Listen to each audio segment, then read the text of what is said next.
এই বাংলাদেশের সম্পদ বেচে ক্ষমতায় আসতে হবে, শেখ মুজিবের মেয়ে কখনো সেটা চায় না।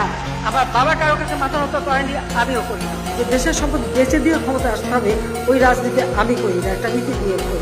কে আমাদের ভিসা দেবে না, কে আমাদের স্যাংশন দেবে, ও নিয়ে মাথা ব্যথা করে কোনো লাভ নাই। 30 ঘন্টা প্লেনে জার্নি করে আটলান্টিক পার হয়ে ওই আমেরিকা না গেলে কিচ্ছু আসা যায় না। বাংলাদেশের সম্পদ, মানুষের সম্পদ, শুধু ক্ষমতার লোভে তা আমি বিক্রি করে ক্ষমতা থাকবো, সে বাপের মেয়ে আমি না।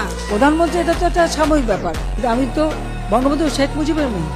আমি দেশও বেছি না, দেশের স্বার্থ বেছি না। আমি সবসময় দেশের স্বার্থ রক্ষা করেই চলি। তার জন্য অনেকবার ক্ষমতা আসতেও পাইনি, আমার কিচ্ছু আসে যায় না।